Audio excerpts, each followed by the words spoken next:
Hello दोस्तों, मैं सौरभ हार्दिक स्वागत करता हूं आप सभी का आपके अपने परिवार द सॉल्यूशन इंस्टीट्यूट पे। तो आज हम लोग बात करने वाले हैं भाई यहाँ से रेलवे एलपी की जो हमारे पास मैथ की क्लास चल रही थी, क्लास नंबर 17 के बारे में हम लोग बात करेंगे। ठीक है, क्लास नंबर 17 के बारे में आज हम लोग बात करेंगे। इसके बाद एक और क्लास होगी हमारी, उसके बाद हमारा ये रेशियो खत्म हो जाएगा। फिर हम लोग बात करेंगे परसेंटेज के बारे में। फिर हम लोग अपना चैप्टर स्टार्ट करेंगे। जो नया चैप्टर होगा वो होगा हमारे पास परसेंटेज का। ठीक है भाई, बताओ। इसके बाद हम लोग परसेंटेज स्टार्ट करेंगे। अभी आज की क्लास और इसके नेक्स्ट क्लास जो होगी वो हमारे पास होगी रेशियो की ही। ठीक है, अभी तक हम लोगों ने टोटल 129 क्वेश्चन कर रखे हैं। 129 क्वेश्चन है जो हम लोगों ने कर लिए हैं। हमें 150 क्वेश्चन कंप्लीट पढ़ना है। ठीक है, तो चलिए भाई, आज की क्लास को हम लोग बिना किसी देरी के स्टार्ट करते हैं। और जिन्होंने अभी तक चैनल को सब्सक्राइब नहीं किया है वो सभी लोग चैनल को सब्सक्राइब जरूर कर लेंगे। और इस क्लास का अगर आपको पीडीएफ चाहिए हो तो पीडीएफ आप ले लिया करिए भाई टेलीग्राम से। टेलीग्राम पे इन सभी क्लासेस के पीडीएफ आपको दे दिए जाते हैं, अपलोड कर दिए जाते हैं। वहां से आप पीडीएफ ले सकते हैं। टेलीग्राम का लिंक डिस्क्रिप्शन पे दिया गया, वहां से आप जुड़ जाइएगा। ठीक है भाई, तो चलिए आज के क्वेश्चन की हम लोग यहाँ से शुरुआत करते हैं। ठीक है, चलिए भाई, तो आज के क्वेश्चन की यहाँ से शुरुआत करते हैं। चलिए आइए, क्वेश्चन को सभी लोग ध्यान से पढ़ेंगे। भाई क्वेश्चन देखो ध्यान से पढ़ा करो, है ना। क्वेश्चन ध्यान से में पढ़ना होता है तो फिर आगे चीजें में समझ में आती हैं। 275 ग्राम वजन के सोने की एक क्षण का मूल्य उसमें व्याप्त अशुद्धियों के अंश के वर्गमूल के व्युत्क्रमानुपाती है। क्या बोला है? व्युत्क्रमानुपाती है। यानी कि इन्होंने क्या बोल रखा है कि 275 ग्राम वजन के सोने की, 275 ग्राम वजन के सोने की, ठीक है, क्षण का मूल्य, मूल्य जो बोला इन्होंने, यानी कि इन्होंने जो आपसे बोला प्राइस, यानी जो प्राइस है वो क्या है? व्याप्त अशुद्धियां जो होती हैं उसमें क्या होती है? इम्प्योरिटी, है ना। जो अशुद्धियां, जिसे हम लोग इंग्लिश में बोलते हैं इम्प्योरिटीज, जो होती हैं, जो अशुद्धियों के अंश के वर्गमूल के व्युत्क्रमानुपाती है। देखो व्युत्क्रमानुपाती होने का मतलब क्या होता है कि वर्गमूल के, इम्प्योरिटी है तो हम लोग आई बोलेंगे, ये वर्गमूल के व्युत्क्रमानुपाती है तो ऐसा कुछ बनेगा। यानी कि जो उसका प्राइस है वो उस जो अक्षर है उसमें जो अशुद्धियां उपस्थित है उसके वर्गमूल के व्युत्क्रमानुपाती है। ठीक है भाई, बोलो क्या है? व्युत्क्रमानुपाती। इस बात को आप समझना जरा। क्या बोला है? व्युत्क्रमानुपाती बोला है। यानी कि व्युत्क्रमानुपाती का मतलब होता है ये। बात समझ गए? तो अब अगर हम इसका फार्मूला बनाने चले, ठीक है, हम इसका अगर फार्मूला बनाने चलते हैं तो बात को समझना क्या बनेगा। फार्मूला हमारा अगर हम लोग बनाते हैं P1, ठीक है, P1 upon P2 equal to, अगर हम करेंगे तो जो हमारा रूट 1 अपॉन रूट है, अगर हम इसको P1 माने, इसको अगर हम I1 माने, तो अगर हम P1 लिख रहे हैं यहाँ पे तो I2 हमारा कहाँ जाएगा? यानी P1 यहाँ लिखेंगे तो P1 कहाँ जाएगा? P1 अगर हमने यहाँ लिखा तो सॉरी I1 कहाँ जाएगा? नीचे जाएगा हमारा। I1 कहाँ आएगा? I1 हमारा यहाँ पे आएगा। और I2 हमारा कहाँ पे आएगा? I2 हमारा यहाँ पे आएगा। बोलो ऐसा फार्मूला बनेगा कि नहीं बनेगा? क्योंकि व्युत्क्रमानुपाती है। P1 का I1 नीचे, P2 का I2 ऊपर जाएगा। इतनी सी बात हमें यहाँ पे याद रखनी है। चलिए तो अब चलते हैं आगे। तो इन्होंने क्या बोला है कि 32.4 ग्राम अशुद्धियों वाली क्षण का मूल्य जो है, यानी कि जिसमें हमारे पास अशुद्धियां इतनी है तो उसका मूल्य हमारे पास कितना है? अगर हम P1 की वैल्यू बात करें तो 90,400 है।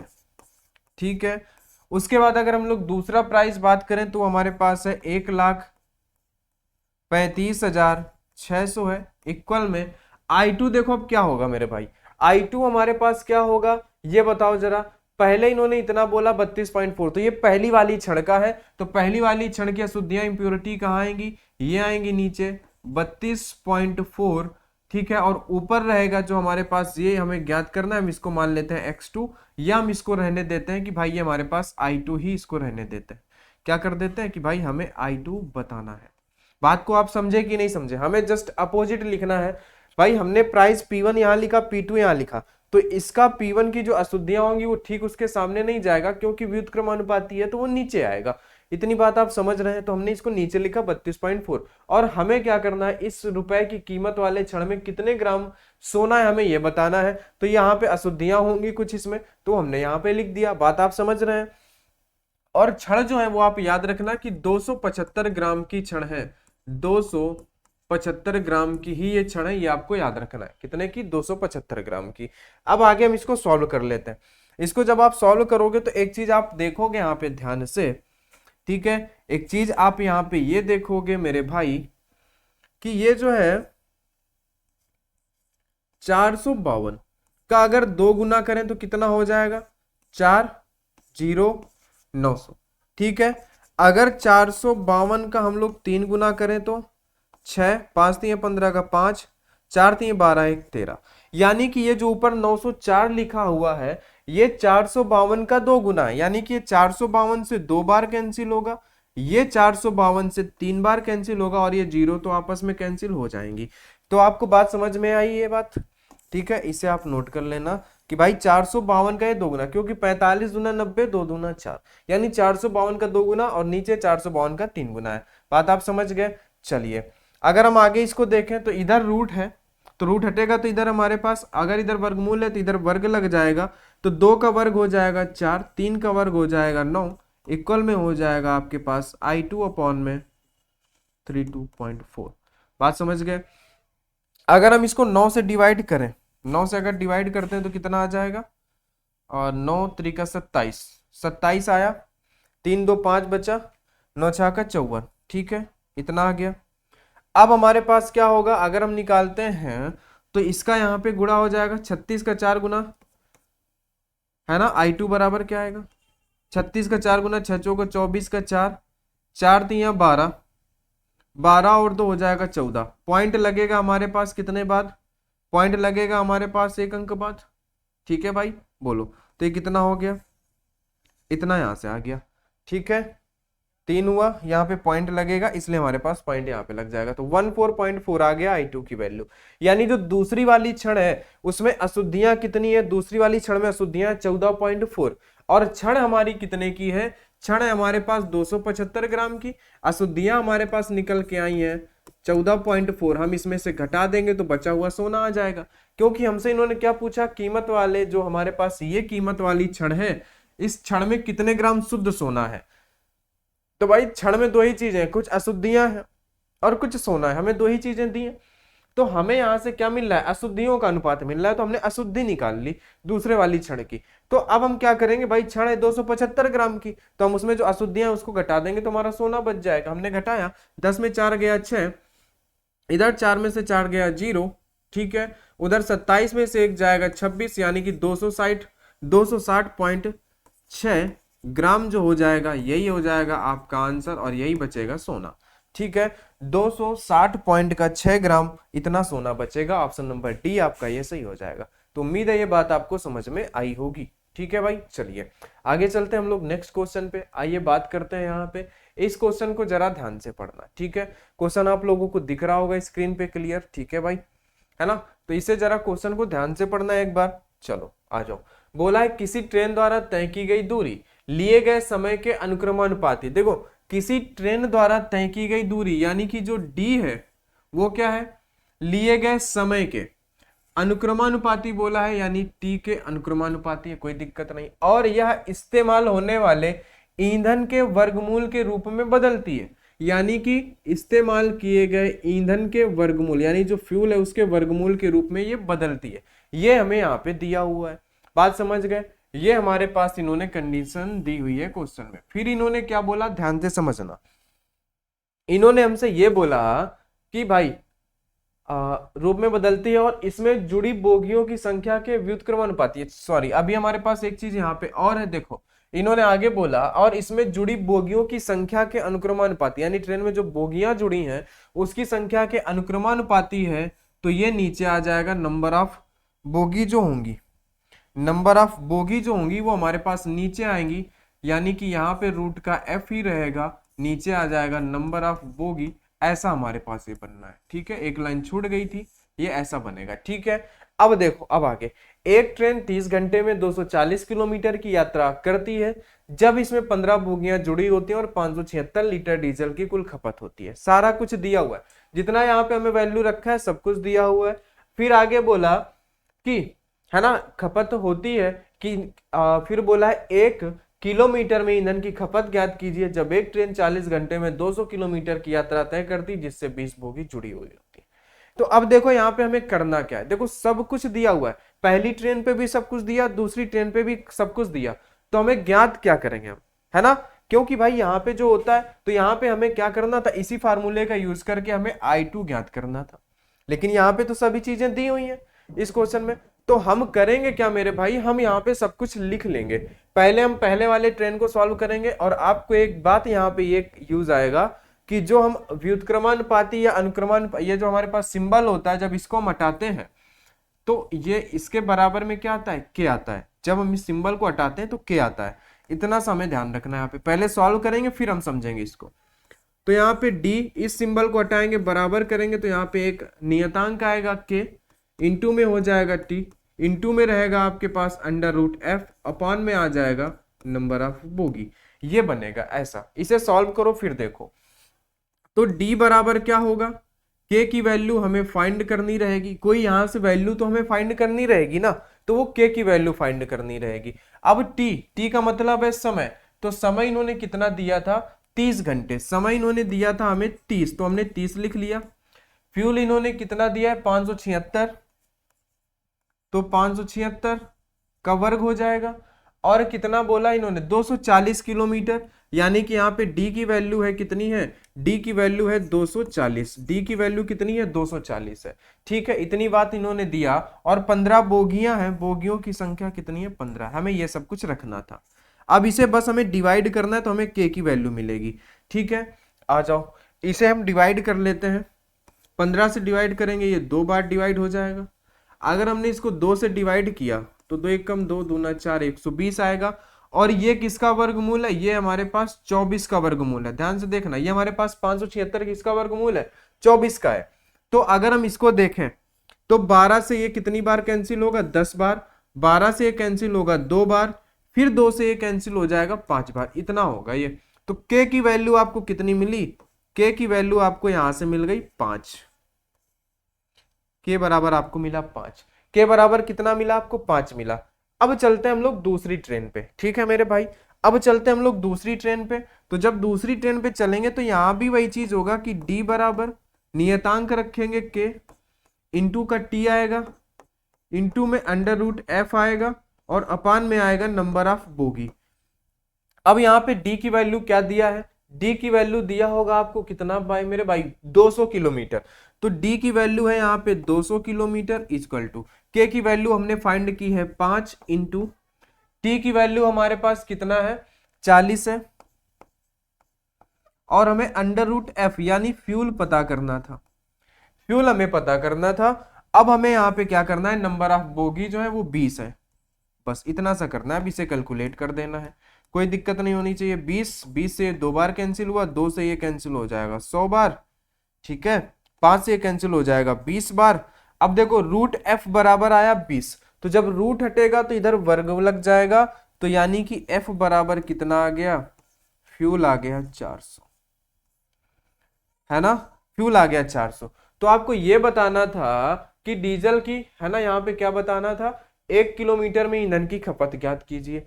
तो अब देखो हमें क्या करना है, फ्यूल लग रहा है 400 लीटर, है ना, यहाँ पे लिख लेना, ये किस पे है, ये है लीटर पे, ये लिख लेना, ये यूनिट किसकी है, लीटर पे है, 400 लीटर। चल कितना रहे हो आप, चल रहे हो आप 200 किलोमीटर, यानी कि 200 किलोमीटर, 400 लीटर फ्यूल में आप 200 किलोमीटर जा रहे हो, इसको अगर आप डिवाइड करोगे तो 2 दूनी 4, यानी कि आप 2 लीटर पर किलोमीटर में आप चल रहे हो, 2 लीटर पर किलोमीटर, ये आएगा आपका आंसर आ जाएगा यहां से, ठीक है भाई, 2 लीटर पर किलोमीटर, ये आपका एवरेज एक तरह से आ गया, औसत आ गया कि आपकी गाड़ी का एवरेज क्या है, ट्रेन का एवरेज आ गया कि 1 किलोमीटर में वो 2 लीटर का पेट्रोल जो है, डीजल जो है वो खाती है।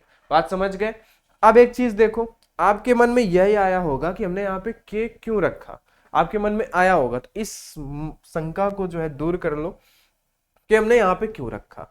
अच्छा पीछे क्वेश्चन पे अगर चले, पीछे हमने क्यों नहीं रखा, अगर हम इसको हटाते, के रखते कांस्टेंट, तो अगर के रखते तो एक के हमारा यहाँ पे आता, एक के हमारा यहाँ पे आता, ऐसा आता कि नहीं आता, कांस्टेंट हटाते के हमारा आता। भाई P1 बराबर करते, अगर बराबर का चिन्ह हमने लगाया, देखो थोड़ा डिटेल में देख लो, P1 बराबर हम करते तो लगाते के, इनटू में हमारे पास आता 1 अपॉन का रूट I1। इसी तरीके से फिर के आता, इसका P2 वाला K2 आता, तो ये के से के दोनों कैंसिल हो जाते कि नहीं कैंसिल, ये दोनों हमारे पास कैंसिल हो जाते, इसलिए हमें यहाँ के की जरूरत नहीं थी, इसलिए हमें यहाँ पे के नहीं रखा, हमने डायरेक्ट इसको कैलकुलेट कर लिया, है ना, क्योंकि के हमारा डिवाइड हो जाता। अब यहाँ पे क्या है, यहाँ पे कोई भी वैल्यू सेम नहीं है, तो हम निकालेंगे क्या, तो हमने यहाँ पे कांस्टेंट के रख लिया, कांस्टेंट के रख लिया, यहाँ से के मिला, फिर यहाँ पे जो के था हमने इस के की वैल्यू यहाँ पे रख दी, ठीक है, इस के की वैल्यू हमने यहाँ पे रख दी, ताकि हम कुछ तो पता कर पाए, नहीं तो हम पता क्या करते, है ना, हम निकाल कैसे पाते, इसलिए हमने क्या किया, यहाँ पे के की वैल्यू को हमने, के जो है कांस्टेंट हमने रखा, क्योंकि यहाँ पे हर एक चीज जो है अलग थी, सब चीजें सभी की दे रखी थी। पीछे क्वेश्चन में क्या होता था, सब कुछ दिया होता था और उसी में से कोई एक पूछता था, जैसे इसकी अशुद्धि दे दी थी, हमसे इसकी अशुद्धि पूछ ली थी, अशुद्धि से तभी तो हम 16 निकाल पाते, अशुद्धि पूछ ली थी, जैसा आप पीछे कर पा रहे थे, है ना। अभी आगे भी क्वेश्चन आएंगे, हम और करेंगे, ठीक है। और यहाँ पे क्या था, ये बिल्कुल अलग ही था, इसमें कोई एक दूसरे से नहीं मिल रहा था, तो हमें कुछ तो चाहिए ना पता करने के लिए, तो के था हमारे पास, हमने के पता कर लिया। आ जाओ आगे। एक हार की कीमत उसमें लगे मोतियों की संख्या के अनुक्रमानुपाती है। एक हार की कीमत जो है, हार का जो प्राइस है वो उसमें लगे मोतियों के अनुक्रमानुपाती है ना, मोतियों की संख्या के, है ना, तो हम लिख लेते हैं यहाँ पे नंबर के अनुक्रमानुपाती है। इसके अलावा यह एक मोती की त्रिज्या के वर्गमूल के रूप में सीधे बदलती है, यानी सीधे बदलना अनुक्रमानुपाती होता है, मोती की त्रिज्या के वर्गमूल के रूप में, यानी कि इनटू में क्या आएगा, आर आएगा, और वो भी आएगा रूट में, इनटू में आर आएगा, वो भी वर्गमूल है तो ऐसा आएगा, सीधे बदलती है, ठीक है। बस इतना हमें दे दिया इन्होंने, कोई दिक्कत नहीं है, हम सॉल्व करेंगे इसको आगे, इतना दिया इन्होंने। अब क्या बोला, एक हार की कीमत 600 रुपए थी जब इसमें 150 मोती थे, जिनमें से प्रत्येक की त्रिज्या 4 सेंटीमीटर थी। 200 मोती वाले हार की कीमत की एक हार जिसकी लागत 1600 रुपए है, तो त्रिज्या बताओ। अब देखो, पहले में हमें तीनों दिया, दूसरे में हमसे एक गायब करके पूछा, तो अब सिंपल सा है भाई, हम इसी फार्मूले का यूज कर लेंगे। क्या कर लेंगे भाई, P1 अपॉन में P2 इक्वल टू, अब अगर के लिखेंगे दोनों का, अगर मान लो कि हम इसका के लिख देते हैं, ठीक है, चलो, तो यहाँ पे आएगा N1 इंटू R1, ये K1 होगा, अपॉन में नीचे आएगा K2, इंटू में आएगा N2, इंटू में आएगा R2।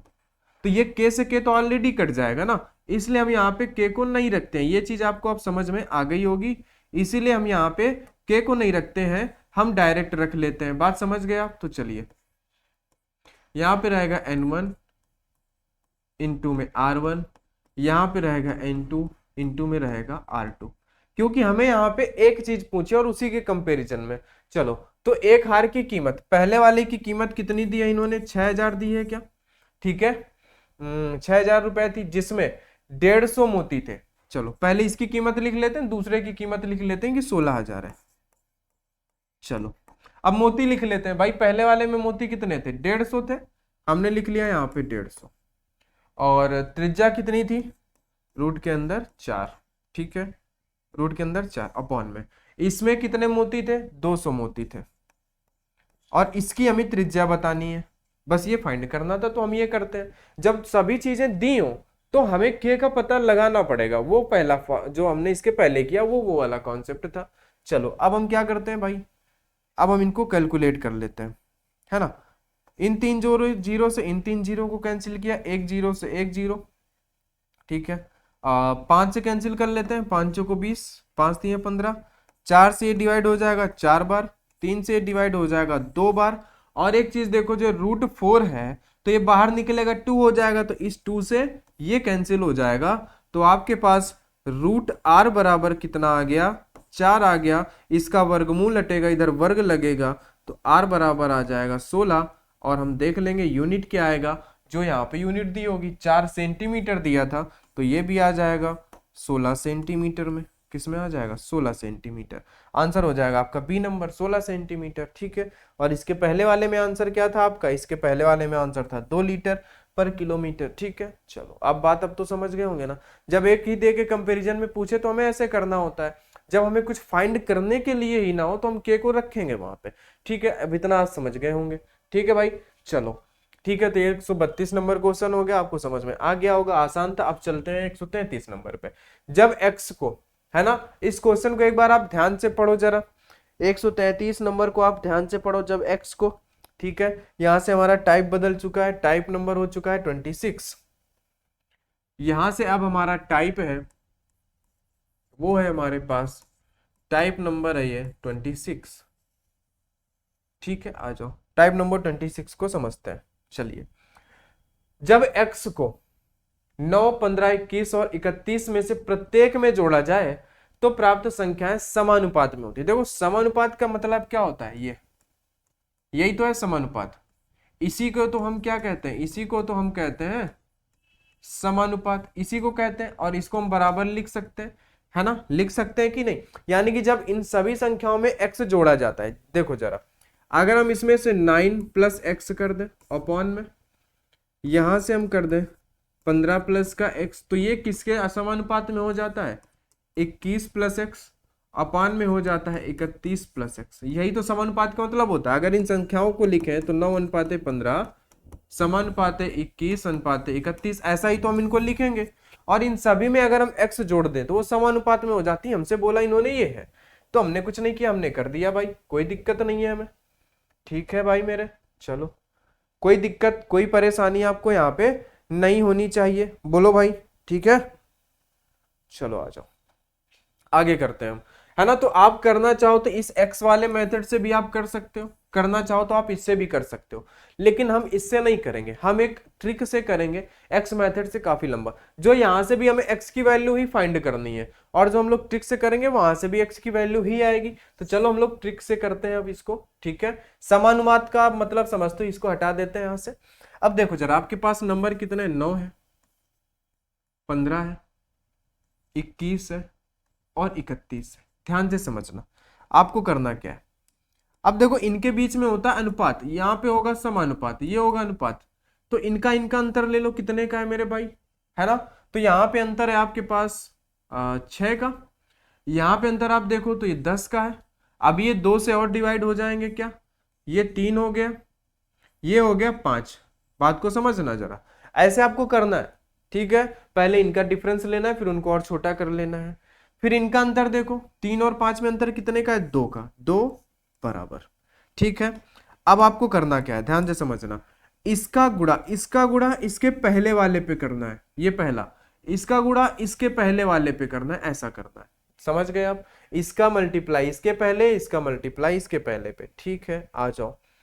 तो अगर यहां पे करोगे तो ये हो जाएगा 21 त्रिका 63 हो जाएगा, और ये 9 पना 45 हो जाएगा। इनका अंतर ले लो, 13 में से 5 जाएगा, 8 बचेगा, 5 में से 4 1, 18 आया, यानी कि 2 बराबर हो गया 18।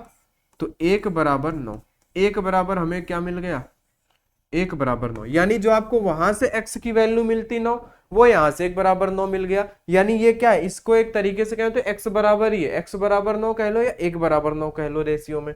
ठीक है, तो अब हमें करना क्या था, हमें ये करना था भाई कि 3x - 2 और 5x + 4 के बीच में मध्यानुपात बताओ। तो देखो 3x - 2 है क्या, 3x - 2 और 5x + 4 के बीच में, 5x + 4 के बीच में। चलो, तो x की वैल्यू 9 रखोगे, 9 त्रिका 27, 27 में से 2 जाएगा 25। उसके बाद में क्या है, 9 पना 45, 45 में से आप 4 जोड़ोगे तो 49 हो जाएगा। कितना हो जाएगा, 49। बोलो, तो इसका आपको क्या निकालना है, इनका निकालना है मध्यानुपाती। क्या निकालना है, मध्यानुपाती। और मध्यानुपाती का आप फार्मूला जानते हो क्या होता है, मध्यानुपाती का फार्मूला होता है, चलो इसको अलग कलर से करते हैं ताकि आपको पता चले। मध्यानुपाती का फार्मूला होता है b² बराबर a × c। अब देखो यहाँ पे आप a किसी को भी मान सकते हो, c किसी को भी मान सकते हो, क्योंकि दोनों का मल्टीप्लाई ही होना है। तो यहाँ से हो जाएगा b बराबर √ में a की वैल्यू हम रख लेते हैं 25, c की वैल्यू लिख लेते हैं 49। जब ये रूट से बाहर आएगा तो 5 हो जाएगा, ये हो जाएगा 7, यानी b बराबर मध्यानुपाती इनका आ गया 35। मध्यानुपाती आपका क्या आ गया, 35। ऑप्शन नंबर ए आपका बिल्कुल सही हो गया। ठीक है भाई, बोलो, ये ऐसे करना था, आसान था, कुछ नहीं था, सिंपल था, हमने आसानी से कर लिया। चलो बताओ भाई। ठीक है, आ जाओ आगे। बस हमें एक्स करना था। अब यहाँ पे देखो, 19, 28, 55 और 91 में से प्रत्येक में से एक्स घटाया जाए तो इस क्रम में प्राप्त संख्याएं समानुपात में होती। समानुपात का मतलब क्या होता है? वही अपॉन में, ए अपॉन बी बराबर सी अपॉन डी, वही होता है। तो 19 अपॉन में 28 बराबर 55 अपॉन में 91, यही होगा। तो हमें क्या करना है कि एक्स का मान बताना है। कोई दिक्कत नहीं, हम अपने तरीके से करेंगे। यहाँ पे 19 है, यहाँ पे 28 है, यहाँ पे हमें इन्होंने 55 दिया है, यहाँ पे हमें 91 दिया है। हम इसको इस तरीके से करेंगे, कोई दिक्कत नहीं, आ जाओ। हम इनके बीच का अंतर लेंगे। क्या करेंगे हम इनके बीच का अंतर लिखेंगे। तो अंतर कितने का है? 9 का है। यहाँ पे यहाँ पे सिंबल लगा लेते हैं कि ये समानुपात में हो जाता है। यहाँ पे अंतर कितने का है भाई? है ना, अगर इसको हम माइनस करें अगर, तो 11 में से 5 गया 6, है ना, फिर 8 में से 5 गया 3, 36 का अंतर है। और ये डिवाइड हो जाएगा, 9 से डिवाइड होगा एक बार, 9 से डिवाइड होगा 4 बार। ठीक है, अब इनके बीच में अंतर कितने का है? 3 का है। तो 3 बराबर, अब इसका गुणा यहाँ पे होगा, बात समझ रहे हो, और इसका मल्टीप्लाई यहाँ पे होगा। तो 55 हो गया, 19 चौको 76, और ये हो गया 55। इसमें से माइनस करो, 6 में से 5 गया 1, 7 में से 5 गया 2, 3 बराबर 21, है ना, यानी कि 1 बराबर 7। आपको यहाँ से 1 की वैल्यू मिल गई, आपको यहाँ से 1 बराबर कितना मिला? 7 मिला आपको, है ना। तो x की वैल्यू आपको 7 मिल गई, बस यही करना था। x मतलब 1, वही और रेशियो में मतलब वही 1 बराबर या x बराबर कह लो आप। ठीक है, तो 1 बराबर 7 या x बराबर 7 कह लो। अगर इसको आप x मेथड से करते तो x मेथड से कैसे करते, देखो आपको बता देते। इन्होंने क्या बोला था? क्या x घटाया जाए तो, है ना। तो आप कैसे करते इसको? आप ऐसे करते कि 19 माइनस एक्स अपॉन का 28 माइनस एक्स करें तो समानुपात का मतलब होता है बराबर। तो 55 माइनस एक्स अपॉन में हो जाता है 91 माइनस। आप ऐसे करते एक्स में तो अभी एक्स बराबर 7 ही आता जो ऐसे क्यों, है ना। आप चाहो तो इसको कैलकुलेट कर लो, काफी लंबा होगा। ठीक है, चलिए आगे बात करते हैं। आगे बात करते हैं, जब प्रत्येक संख्या 54, 49, 22 और में से x घटाया जाता है तो प्राप्त संख्याएं समानुपात में होती। समानुपात वाला आप फंडा समझ चुके हो। आप सिंपल सा क्या करोगे, 54 और 49 और 22 और 21। ठीक है, x घटाया जाता है, हमें उससे कोई लेना देना नहीं है। x घटाया जाए जोड़ा जाए, हमें x की वैल्यू फाइंड करनी है। तो हम इनके बीच का अंतर देखेंगे, कितने का अंतर है भाई? 5 का अंतर है। यहां देखेंगे अंतर कितने का है भाई? 1 का है। बोलो, तो आप कुछ कट भी नहीं सकता है सीधे से। यहाँ पे अंतर 4 का है भाई, यहाँ भी अंतर ले लेंगे 4 का है। अब इसका हम क्रॉस यहाँ पे कराएंगे, इसका क्रॉस हम यहाँ कराएंगे। तो इसका यहाँ पे कराओगे तो 100 और 5 दूना 10, 110 हो जाएगा। 54, 110 में से 54 घटाओ, क्योंकि दोनों नंबर पॉजिटिव है इसलिए, है ना। तो 10 में से 4 गया 6, यहाँ पे बचा आपके पास 10 में से 5 56। तो 4 बराबर 56, है ना। तो 4 से इसको डिवाइड करोगे तो 1 बराबर 4 एकम 4, फिर 4 चौको 16, है ना। तो 1 बराबर आ गया आपके पास 14, 1 बराबर मिल गया आपको 14। तो अब आपको क्या करनी है, 8x माइनस का 35 और 7x माइनस का 26 की वैल्यू फाइंड करनी है। आ जाओ, का अनुपात क्या होगा, तो कोई दिक्कत नहीं है। ठीक है, आपसे पूछा 8x माइनस का 25 और अनुपात में बोला है 7x माइनस का 26। ठीक है, यहां पे रखोगे 8 का मल्टीप्लाई कराओगे। आ जाओ, इसको इधर कर लिया जाए क्या? यहाँ पे नहीं आ पाएगा, है ना। आ जाओ, आपसे क्या बोला है? आपसे बोला है 8x माइनस का 25 अनुपात में क्या है? 7x माइनस का 26, ऐसा बोला इन्होंने। ठीक है, इसको कैलकुलेट करते हैं। x की जगह 14 रखोगे, आ जाओ रख लेते हैं 14 माइनस का 25, है ना। आप चाहो तो इसको डायरेक्ट भी कर सकते हो, कोई दिक्कत नहीं होनी चाहिए, है ना। 8 चौको 32 का 2, 8 एकम 8, 8 और 3 गिरा 112 माइनस में 25, कोई बात नहीं, है ना। 7 चौको 28 का 8, 7 एकम 7 2 9 98 माइनस का 26। यहां से घटाओगे तो 12 में से आपका 5 जाएगा, 12 में से आपका 5 जाएगा तो बचेगा 7। ठीक है, फिर आपके पास कितना बचेगा इधर? 10, 10 में से 2 जाएगा, आपके पास 8 बचेगा, अनुपात है। इधर देखोगे 8 में से 6 गया 2, 9 में से 2 गया 7, ठीक है। अब ये किससे डिवाइड होंगे जरा देखो, अगर हम 2 से डिवाइड करेंगे तो नहीं होंगे, 3 से जरा करो, 3 दूना 6, बचा आपके पास 2, 9 3 का 27 अनुपात है 3 से, 3 दूना 6, 4 3 12, यानी 29:24, और यही हो जाएगा आपका आंसर। 29:24 ऑप्शन नंबर ए आपका सही हो जाएगा। बस हमें अनुपात बताना था, है ना, हमें x की वैल्यू फाइंड करनी थी। क्या करना था, x की वैल्यू फाइंड करके बस हमें यहाँ पे रख देना था, इनका अनुपात बता देना था, हमने रख दिया, अनुपात बता दिया, कोई दिक्कत नहीं। आगे बात करते हैं, आ जाओ। ठीक है, अब इसको जरा देखना ध्यान से, कुत्ता शेर की हर 10 छलांग, है ना, एक कुत्ता जो है वो शेर की हर 10 छलांग, है ना। चलो यहां से हमारा टाइप चेंज हुआ है। अभी हमने कौन सा टाइप पढ़ा जी, अभी हमने कौन सा टाइप पढ़ा, कहां गया, टाइप नंबर 26 हो गया। अब हम लोग टाइप नंबर है 27 पे, टाइप नंबर 27, इसको जरा ध्यान से समझना, है ना, टाइप नंबर 27 को ध्यान से समझना। यहाँ पे बोल क्या रहा है, एक कुत्ता शेर की हर 10 छलांग के लिए 7 छलांग लगाता है, एक लोमड़ी शेर की हर 10 छलांग के लिए 12 छलांग लेता है, यानी यहाँ पे 3 लोग हैं, ठीक है। एक कुत्ता शेर की हर 10 छलांग के लिए, यानी एक कुत्ता है, फिर एक लायन है, फिर एक फॉक्स है, ठीक है। शेर की हर एक 10 छलांग के लिए कुत्ता कितनी छलांग लेता है, 7 छलांग लेता है। लोमड़ी शेर की हर 10 छलांग के लिए कितनी छलांग लेती है, 12 छलांग लेती है। बात समझना, ये हो गया, ठीक है। अब देखो 5 छलांगों में कुत्ते द्वारा तय की गई दूरी शेर द्वारा 15 छलांगों में तय की गई दूरी के बराबर है। इसको जरा ध्यान से समझना, इन्होंने क्या बोला कि 5 छलांगों में कुत्ते, यानी कि जो कुत्ता है अगर ये 5 छलांगे लगाता है तो किसके बराबर है, ये शेर द्वारा 15 छलांगों के, यानी कि लायन द्वारा 15 छलांगों के बराबर है ये। फिर क्या बोला इन्होंने, तथा लोमड़ी की 20 छलांगों में तय की गई दूरी के बराबर है, किसकी, शेर, है ना, शेर से ये कनेक्ट होगा। तो शेर अगर यहाँ पे 15 छलांगे लगाता है तो लोमड़ी के कितने छलांगों के बराबर है, ये 20 छलांगों के बराबर है, ऐसा इन्होंने बोला, ठीक है, कोई दिक्कत नहीं है। हम यहां से क्या करेंगे, डी अपॉन में एल करेंगे, तो ये 15, ये अपॉन में जाएगा 5, 5 से डिवाइड होगा तो 5 3 15, 5 1 5, ऐसा आएगा, ठीक है। इधर देखो L अपॉन में F आएगा, तो ये 20 अपॉन में 15 जाएगा, 5 से डिवाइड करोगे 5 को 20, 5 3 15, बताओ जरा। तो यानी इनका रेशियो क्या बना, D और L, और इधर भी। अब देखो जरा रेशियो हमने तो बना लिया इनका, कोई दिक्कत नहीं, लेकिन देखो जरा यहाँ पे भी लायन है, यहाँ पे भी लायन है ना, शेर यहाँ पे भी है, शेर यहाँ पे भी है, तो दोनों जगह सेम होना चाहिए ना, यहाँ पे 4 है, यहाँ पे 1 है, तो हम इधर क्या करेंगे, 4 का मल्टीप्लाई कराएंगे तो लायन हमारा सेम हो जाएगा। तो यहाँ पे हम 4 का मल्टीप्लाई कराएंगे तो कितना आ जाएगा, 12 अपॉन में 4। बात समझ गए, अब लायन सेम है।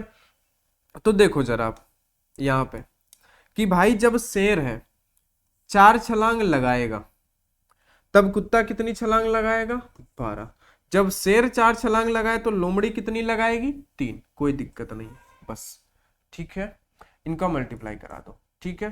तो क्या बताना था, लोमड़ी 20 छलांग लगाती है तो उसकी चालों का अनुपात ज्ञात करो, तो उसकी चालों का अनुपात बताना है आपको, कोई दिक्कत नहीं है, बता दो, है ना। 7 दुनाई 14 का 4, 7 1 7 और 1 8, 12 7 84 अनुपात, ये आ गया 40, ये आ गया 36। अब ये किससे डिवाइड होगा, अब भाई ये किससे डिवाइड होगा बताओ जरा, अब ये किससे डिवाइड होगा मेरे भाई बोलो, 2 से डिवाइड होगा क्या, अगर हम 2 से डिवाइड करें तो, या 4 से डिवाइड कर लेते हैं ना, 4 से डिवाइड करते हैं तो इसकी जगह पे क्या आएगा, इसको जब आप डिवाइड करोगे तो 4 दूना 8 और 4 1 4, इसको 4 से डिवाइड करोगे 10, इसको 4 से डिवाइड करोगे 9, यानी कि वो जो अनुपात आएगा वो आएगा 21 10 9, 21 10 और 9 आएगा, ठीक है। बोलो भाई, तो अब यहाँ पे हमारे पास क्या आ रहा है भाई, 21 10 9 तो नहीं आ रहा है ना, 21 10 11।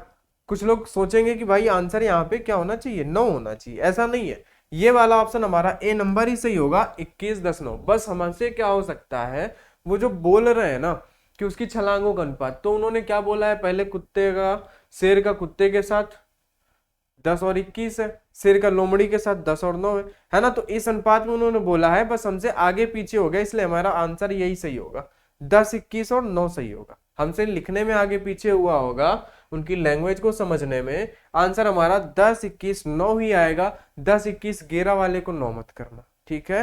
आंसर हमारा यही आएगा, बस वो लिखने में आगे पीछे हो गया, शेर, कुत्ता और लोमड़ी का, ठीक है ना। कुत्ता, शेर और लोमड़ी, ठीक है, वो हमसे लिखने में आगे हो गया होगा, ठीक है। चलो, तो आंसर हमारा आ गया। चलो आगे। अब दो भाई है, इसको जरा ध्यान से समझना, ये काफी अच्छा क्वेश्चन है, इसको भी ध्यान से समझना।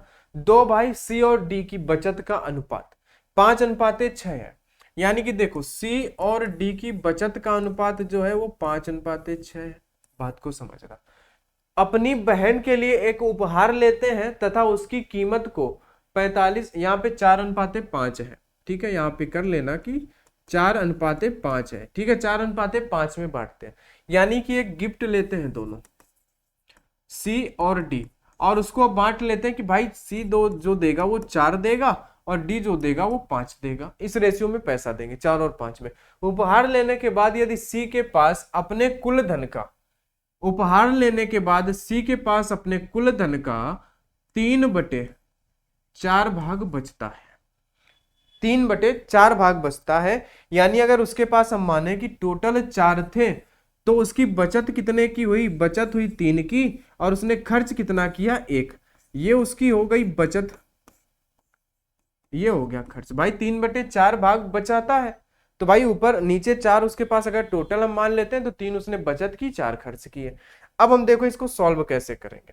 हम लेंगे इनका एलसीएम सी वाले का, सी 5 है, 4 है, और यहाँ पे हम मानते हैं कि इसने 1 रुपए खर्च किए, क्योंकि इनके खर्च का ही है। 5 है, गिफ्ट में इसने 4 रुपए खर्च किए, यहाँ पे 1, तो इनका एलसीएम लेंगे तो 20 आएगा। यानी कि इस 1 की वैल्यू हमारे पास आ जाएगी 20, इस 1 की वैल्यू 20 आई, तो यहाँ पे इन 3 की वैल्यू कितनी आ गई? 60 आ गई। यानी इसके पास टोटल कितने थे? 80 रुपए थे। टोटल बात करें तो इसके पास 80 रुपए थे। बात समझ गए? तो 80 रुपए थे जो कि यहाँ पे इनके पास थे। इन्हों की जो बचत थी वो मान लेते हैं कि ये 80 रुपए थी। बताओ, अगर 5 की वैल्यू 80 है ना, तो कितने से आएगा ये? 16 है ना, 1 की वैल्यू 16, तो इसके पास 96 रुपए होंगे। अगर 5 की वैल्यू 80 है तो 1 की वैल्यू 16, यानी 6 की वैल्यू 96।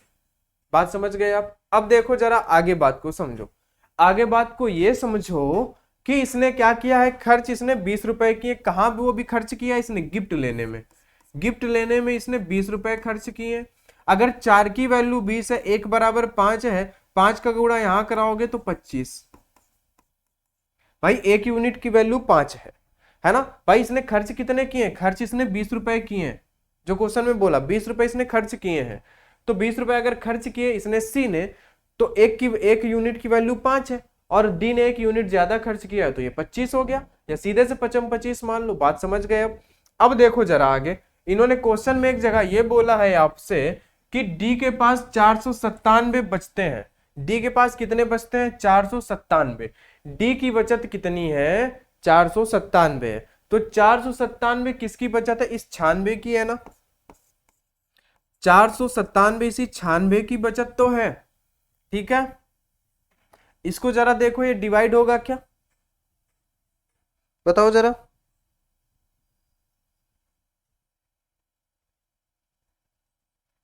बताओ जरा, बताओ भाई।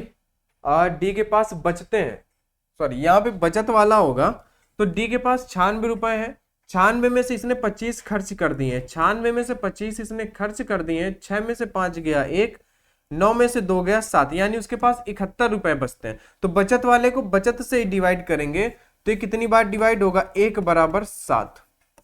1 बराबर वैल्यू आ गई 7 की, 1 बराबर 7 आया। अब ध्यान से समझना, 1 यूनिट की वैल्यू 7 आई है, तो इन्होंने गिफ्ट में कितने खर्च किए? 45, है ना। गिफ्ट में इन्होंने कितने खर्च किए? इन दोनों को जोड़ दो, कितने खर्च किए? 45 खर्च किए हैं। तो इसमें 45 का गुणा करा दो मेरे भाई, 45 का गुणा कराओगे, 7 पन्ना 35 का 5, ठीक है।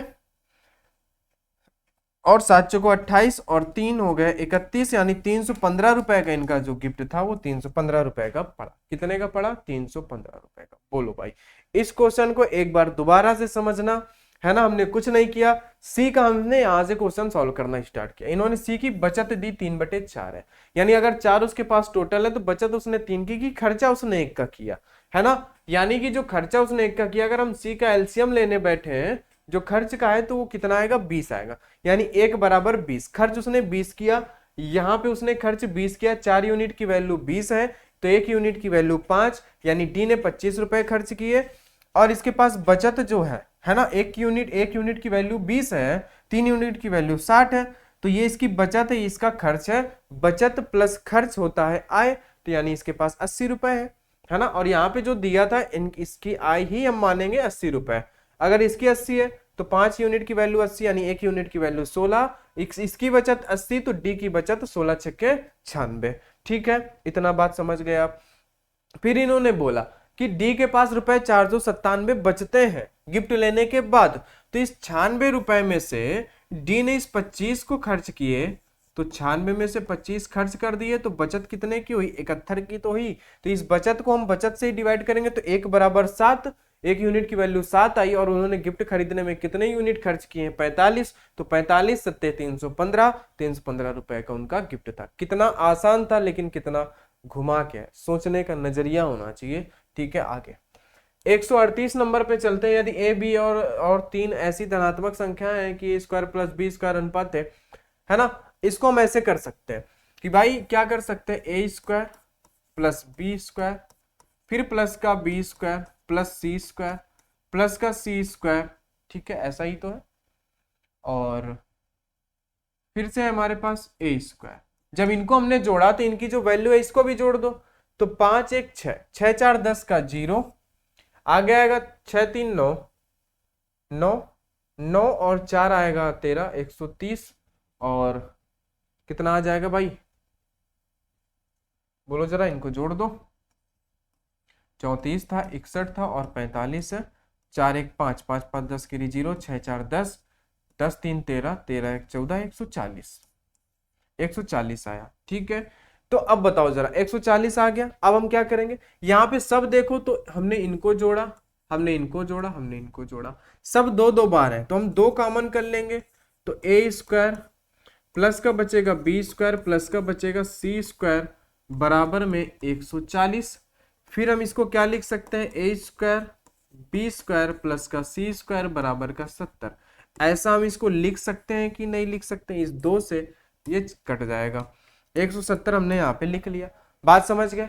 अब हमें देखो यहाँ से सॉरी, यहाँ पे क्वेश्चन हमारे पास क्या हो गया है, इसको जरा एक बार क्वेश्चन को करेक्ट करना पड़ेगा, है ना। एक बार क्वेश्चन को देखिए, हम लोग यहाँ पे मैच करते हैं। हमसे क्वेश्चन क्या पूछा है भाई, एक बार क्वेश्चन को हम लोग मैच करते हैं। b माइनस ए सी माइनस बी, यहां से हमसे पूछा है b माइनस ए अनुपात में c माइनस का b। फिर अनुपात में हमसे क्या पूछा है, b माइनस ए सी माइनस बी है। ठीक है भाई, b माइनस ए सी माइनस बी, फिर पूछा है c माइनस ए, हमसे ये पूछा है। तो अब देखो जरा, बात को जरा समझो यहाँ पे कि अगर, अब देखो ये क्या दिया, a² + b² दिया ना, इसकी वैल्यू क्या है, इसकी वैल्यू 34 है, b² + c² की वैल्यू 61 है, c² की और प्लस a² की वैल्यू 45 है। हम यहां से a² निकाल सकते हैं, क्या होगा, हम यहां से b² निकाल सकते हैं, हम यहां से c² निकाल सकते हैं। ऐसा कैसे निकाल सकते हैं भाई, कि अगर हम a² + b² + c² में से a² + b² घटाएंगे ना, तो जब ये घटेगा तो अंदर माइनस हो जाएगा, तो ये से ये घटेगा, यानी c² बराबर क्या निकलेगा, 70 माइनस का 34। यही तो निकलेगा भाई, यही तो निकल के आए हर जगह पे, है ना। तो 70 माइनस 34 करोगे तो 34 में से 6 जोड़ा आपने 40 हुआ, यानी कि 36 आया आपके पास c की वैल्यू। c की वैल्यू कितनी आ गई आपके पास, c की वैल्यू आ गई आपके पास 36, c की वैल्यू आई आपके पास 36। और अगर बात करें तो ये वर्ग है, इसका हटाएंगे तो 6 हो जाएगा। इसी तरीके से जब हम क्या करेंगे, इसको घटाएंगे b² + c², इसके साथ जब बी स्क्वायर प्लस सी स्क्वायर को हटाएंगे तो बचेगा हमारे पास ए, यानी कि अगर हम 61 में से, है ना, अगर हम 70 में से 61 को घटा देंगे तो हमारे पास कितना बचेगा, 9 बचेगा, जो कि ए की वैल्यू होगी, और ये किसका वर्ग होता है, 3 का, 3 आ गया।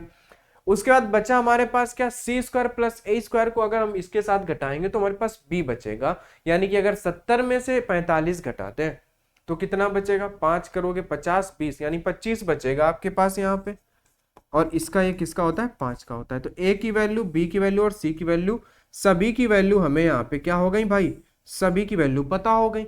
अब कोई दिक्कत नहीं है, बी माइनस ए बता दो कितना होगा, बी में से ए घटाओगे तो 2 आएगा, 5 में से 3 घटाओगे तो 2 आएगा, इनको मत घटाने लगना, ये स्क्वायर की वैल्यू है, ए बी सी की वैल्यू ये है, बात समझ रहे हो ना। फिर क्या करोगे, सी माइनस बी, सी में से बी घटाओगे तो आपके पास 1 बचेगा, अनुपात सी माइनस ए, सी में से ए घटाओगे तो आपके पास कितना बचेगा, 3 बचेगा, यानी 2:1:3 आपका आंसर होगा डी नंबर। बोलो सिंपल था, आसान था, ठीक है। आगे बात करते हैं, आगे बात करते हैं 139 नंबर पे, ठीक है भाई। बोलो 139 नंबर पे बात करते हैं। 46,800 रुपए की राशि को ए बी सी और डी में इस प्रकार विभाजित किया जाता है कि ए और डी के संयुक्त हिस्से का बी और सी के संयुक्त हिस्से का अनुपात इतना है। चलो आओ इसको देखते हैं। इन्होंने बोला ए और डी के संयुक्त हिस्से का, ए और डी के संयुक्त हिस्से का अनुपात है बी और सी के संयुक्त हिस्से का 8:5 है। बात को समझना, इतना हमने लिख लिया। फिर क्या बोला इन्होंने, बी के हिस्से का सी के हिस्से से अनुपात 5:4 है, यानी कि बी का सी के हिस्से से अनुपात कितने का है, 5:4 का है। बात समझना जरा ध्यान से। अब देखो आपको एक बात आपको बताई गई होगी, पहले बताई जा चुकी है, जो स्टार्टिंग से पढ़ते आ रहे हैं। एक बात आपको यहाँ पे ये होना चाहिए कि भाई बी और सी तो हमारे पास यहाँ पे भी है, बी और सी हमारे पास यहाँ पे भी है, लेकिन यहाँ पे इनका योग 5 है, यहाँ पे ये 9 कैसे है। तो आपके मन में आना चाहिए भाई हम योग बराबर करेंगे। पहले हम क्या करेंगे, योग बराबर, इनका योग 9 है तो हम इधर 9 का मल्टीप्लाई कराएंगे, इसका योग 5 है तो हम इधर 5 का मल्टीप्लाई कराएंगे। बात समझ गया। 9 का मल्टीप्लाई कराओ, 9×8 72 और 9×5 इधर 5 का मल्टीप्लाई करो, 5×25 और 5×20, इतना आ गया। बात समझ गया। अब देखो जरा, ये हिस्सा है जो सभी में बांटना, ए बी सी डी में। तो एक चीज यहाँ पे देखो, आप जरा गौर से देखो, यहाँ पे अगर एक चीज आप गौर से देखोगे तो ए बी सी और डी सभी का अनुपात है कि नहीं, सभी का अनुपात, और ये सभी का हिस्सा है। तो टोटल का हिस्सा टोटल के अनुपात के योग से ही हम डिवाइड करेंगे। टोटल का है 46,800 और इनका योग कितना हो जाएगा, 5 2 7 7 4 11 117, है ना, और 117 ही होगा। 46,800 5 2 7 7 4 11। अब देखो जरा 4 बार डिवाइड होगा क्या ये, हाँ आ जाओ इसको जरा डिवाइड करो, तो ये 1 बार, ये इससे 4 बार डिवाइड होगा क्या, यानी कि 1 बराबर वैल्यू क्या मिल गई, 400।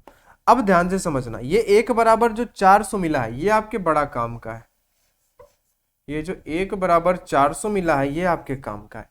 अब चलते हैं क्वेश्चन की गहराई पे, बात को समझो। अब देखो यहाँ पे क्या बोला है, बी और सी का हिस्सा तो इन्होंने अलग ही क्लियर कर दिया है कि 5:4 में है। तो हम यहां से इनको अलग निकाल सकते हैं कि b बराबर क्या है और c बराबर क्या है। तो b के लिए हम क्या करेंगे, इसमें 5 का गुणा कराएंगे तो 5 को 20, यानी कि 20,000 हो जाएगा क्या, 20 यानी 2,000 ही होगा क्या। देखो जरा, इसमें हम 5 का गुणा कराएंगे तो 5 को 20 और 2 0 ये 2,000 होगा। सी के लिए हम 4 का गुणा कराएंगे, 4 को 16 और ये 2 0 1600 हो गया। अब देखो, अब हम क्या करेंगे कि ये जो है 72 ये यहां से मिला है जहां पे ए और डी दोनों है। तो अगर हम इसमें 72 का मल्टीप्लाई कराएंगे, ध्यान से समझना, अगर हम 72 का मल्टीप्लाई कराएंगे तो ए और डी दोनों मिलेगा। बात को समझना, यहाँ पे ए और डी दोनों है, 72 का मल्टीप्लाई कराएंगे तो ए और डी दोनों मिलेंगे। चलो करा देते हैं जरा, 4 दूनी 8 और 7 चौको 28, यानी कि इतना मिलेगा। ठीक है, बताओ जरा। और इतना मिला तो इसमें क्या है, ए और डी दोनों है और यहाँ पे आपको ए का हिस्सा बोल रखा है कि 18,400 है। तो सिंपल सा है, हम इसमें अगर ए बराबर हमें दे रखा है इन्होंने 18,400, तो अगर हम इसमें 18,400 घटा दें तो क्या बचेगा, डी तो ही बचेगा। बताओ जरा, बी और सी हमें यहां से मिल गए हैं, बी और सी भाई हमें यहां से मिल गए डायरेक्ट, कोई दिक्कत नहीं हुई। अगर हम इसमें 72 का मल्टीप्लाई कराए हैं तो यहां से हमें ए प्लस डी दोनों मिलेंगे, और ए की वैल्यू दी हुई है 18,400, तो हम इसमें ए घटा देंगे तो हमारे पास कितना बचेगा, 8 में से 4 गया 4 बचा, 8 में से 0, 2 में से 1 गया 1, यानी 10,400 बचा ना, ये 10,400 रुपए। बोलो बचा कि नहीं बचा। सभी को आपने अलग अलग कर लिया।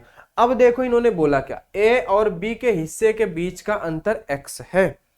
ए और बी के हिस्से के बीच में अंतर कितने का है भाई, ये 18,400 है। 18,400 में से आप 2,000 घटाओगे तो 16,000 है ना, 400 बचेगा। यानी ए और बी, देखो जरा कहाँ किया जाए इसको, नेक्स्ट पेज में कर लें क्या, देखो जरा a माइनस बी करें तो ये बराबर है x के। ध्यान से समझना, a की वैल्यू कितनी है 18,400 है, b की वैल्यू कितनी है मेरे भाई, b की वैल्यू है आपके पास 2,000, समझना। तो कितना बचेगा 16,400 जो कि x के बराबर है, ये x की वैल्यू मिल गई। बात समझना। अब देखो जरा यहाँ पे c और d के हिस्से के बीच का अंतर y है, c और d 1600 है, ये 10,400 है, 1600 और 10,400, 1600 माइनस 10,400, इसको आप अगर माइनस करोगे, ठीक है, बोलो जरा,